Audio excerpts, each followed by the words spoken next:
السلام علیکم دوستو، آج کا جو ہمارا ٹاپک ہے وہ اردو گرامر میں کلمہ کی اقسام کے حوالے سے ہے۔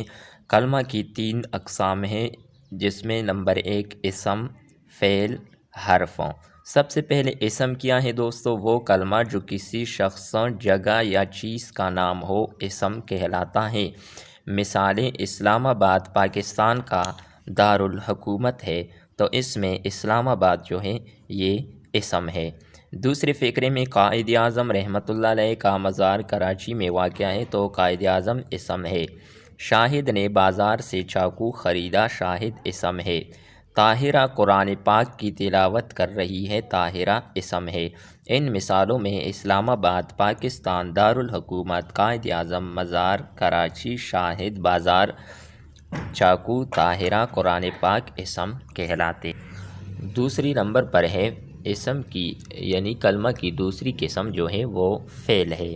فعل کیا ہے دوستو؟ وہ کلمہ جس میں کسی کام کا کرنا، ہونا یا سہنا پایا جائے، فعل کہلاتا ہے۔ مثالیں: مثلاً لڑکے میدان میں کھیل رہے ہیں، تو کھیل رہے ہیں فعل ہے۔ آپ صبح سے شام تک کہاں رہے، فعل ہے۔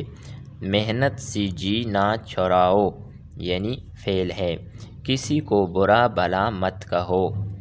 ان مثالوں میں کھیل رہے ہیں، رہے، نہ چراؤ اور مت کہو فعل ہے۔ تیسرا قسم جو ہے وہ ہے حرفوں۔ دوستو حرف کیا ہے؟ وہ کلمہ جو دو اسموں یا اسم اور فعل کو آپس میں ملانے کے لیے استعمال کیا جاتا ہے اور اکیلا کچھ معنی نہیں دیتا، حرف کہلاتا ہے۔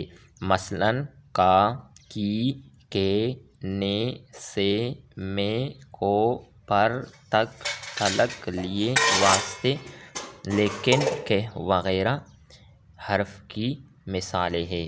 مثلاً نماز ہر مسلمان مرد اور عورت پر فرض ہے۔ دوسری فقرے میں حضرت محمد صلی اللہ علیہ وسلم اللہ کے آخری رسول ہیں۔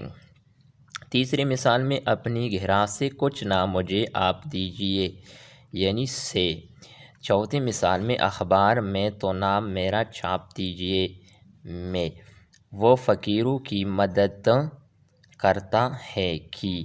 ان مثالوں میں، پر، کے، سے، میں اور کی حرف ہے۔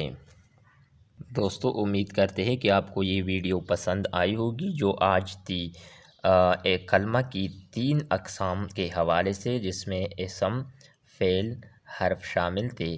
ہم نے ایک ایک کی تعریف کی اور مثالوں سے وضاحت کی۔ دوسری ویڈیو کے ساتھ پھر ملتے ہیں۔ اللہ حافظ۔